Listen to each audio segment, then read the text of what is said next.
Hello, and welcome to the Alchemy of Friction. This is Tim Wright. This is episode 2 of the Fifth Degree.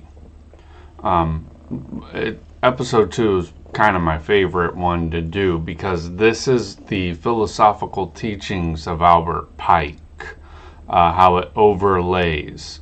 So the work of the perfect master begins where the silence of the secret master ends. In the fourth degree, we stood before the shrine, still and obedient, learning that moral proportion is the first condition of authority. Now, Pike leads us one step further. Having learned stillness, we must now learn motion that remains in harmony with law. The fifth degree is the lesson of sacred work, the transformation of memory into labor. Albert Pike writes, "Labor is the prayer of the faithful Mason." This sentence holds the core of his metaphysical teaching. In his system, the soul does not approach the divine through contemplation alone, but through creation in accordance with divine proportion. The world itself is the unfinished temple of the grand architect, and every human action performed in truth is a stone added to its invisible walls. Now, let us unfold that idea. For Pike, labor is not merely activity, it is the visible expression of internal equilibrium. He saw the universe as a hierarchy of builders, God as supreme workman, angels and men as apprentices. To labor sincerely, therefore, is to imitate the creative act. Each stroke of honest effort harmonizes the finite with the infinite.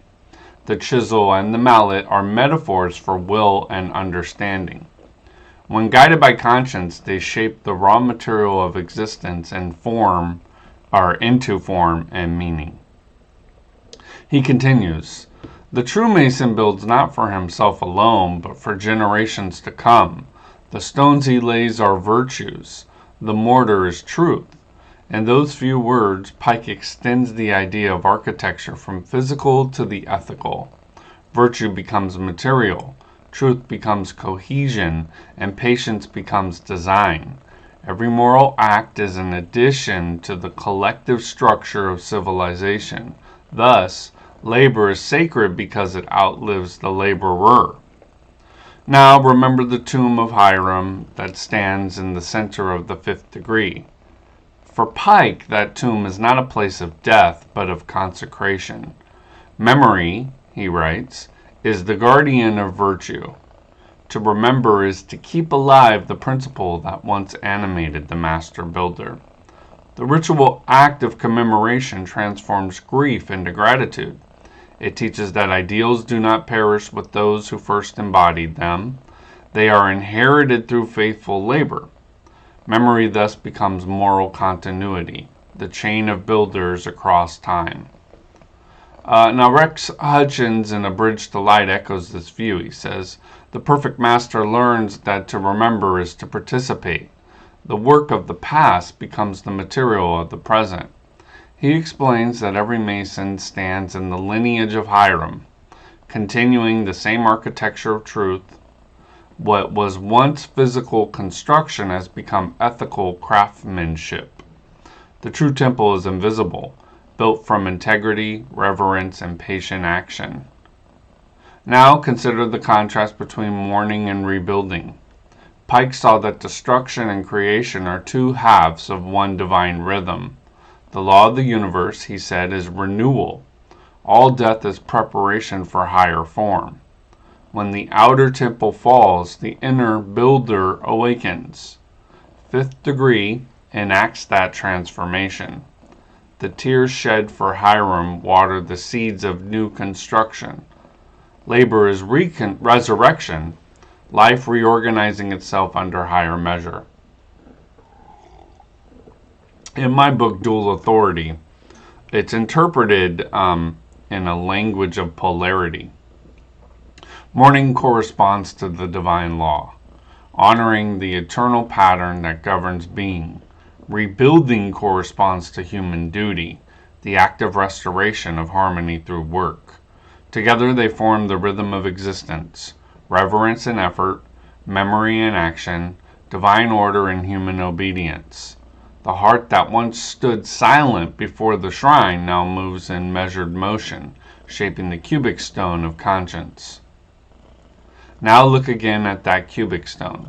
Pike calls it the symbol of perfected conscience. It is not rough, yet not polished beyond use. It stands firm, proportional on all sides. For him, it represented the human soul shaped by discipline and guided by reason. The mason, he wrote, must labor until his own nature becomes squared by virtue. The work of moral perfection never ends, yet every effort toward it participates in the divine architecture. The ritual color of this degree, green, carries the same idea. Green is the hue of renewal, of life after death, of work resumed in hope. Pike considered color symbolic language. He wrote that green expresses the harmony of force under law. The renewed lodge is therefore a living image in the universal process, decay and rebirth, stillness and action, silence and speech. Now, I have another book. This is going to present what I call the chromatic theology. Now, turn to Pike's theological work. In Morals and Dogma, he warns against idleness disguised as contemplation. Prayer without labor, he said, is the word without the deed, the plan without the builder. For him, thought and action must unite as soul and body. The mason who prays with his hands completes what the tongue alone cannot. Work is prayer embodied. This is not metaphor, it is metaphysics. The divine will acts through human labor as light acts through crystals. Each man becomes a conduit of order when he works in truth.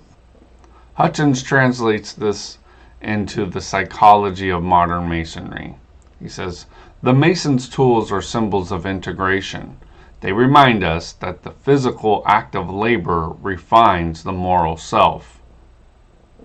To work sincerely, then, is to participate in self-creation. Labor becomes therapy for the divided heart, uniting desire and duty through disciplined action. Now, imagine in the moment in ritual when the initiate approaches the tomb, the air is quiet, the light filtered through green hangings. He lays his hand upon the cubic stone and makes a silent vow to rebuild what has fallen. In that vow, the metaphysical becomes personal. The temple of civilization mirrors the temple of the self. Both depend upon continuous renewal.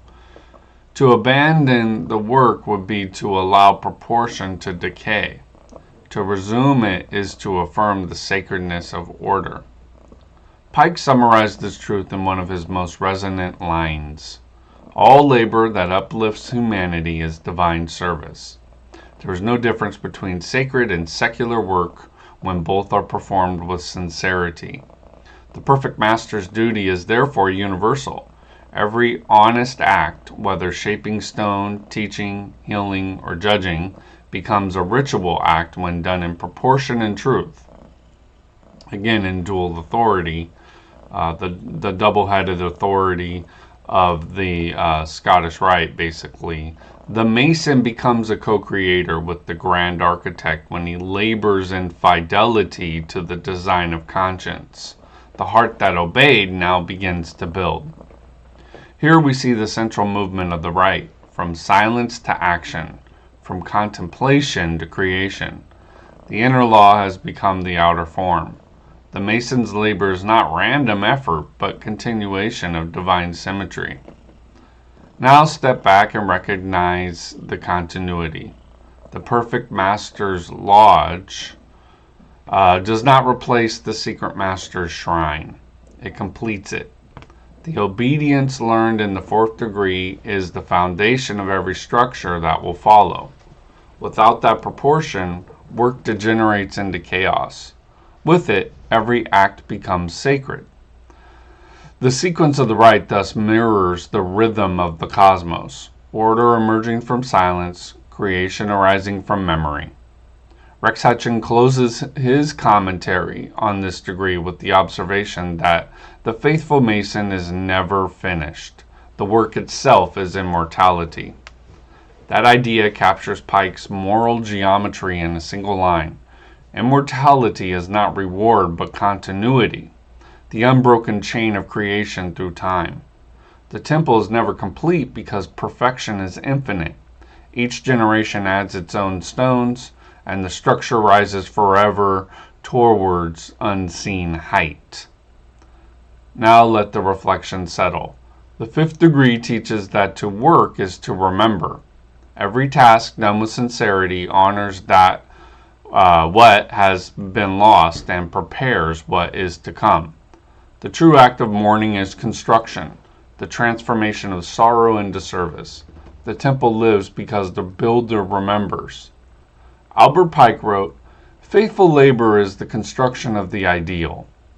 In that sentence, the entire philosophy of this degree is contained. Labor is not toil for reward, but love expressed as form. The man who works in harmony with conscience participates in the life of God. As we close this meditation, hear again the quiet rhythm of the lodge, tools striking softly, the air alive with purpose. The green hangings seem to breathe with every motion. The tomb of Hiram stands no longer as an end, but as a beginning. Out of reverence arises reconstruction, out of silence, song. The lesson endures. Work is worship. Labor is memory made visible. Through patient effort, sincerity and truth, the mason rebuilds the temple of conscience each day. His hands continue what Hiram began, and through them the eternal architect still builds.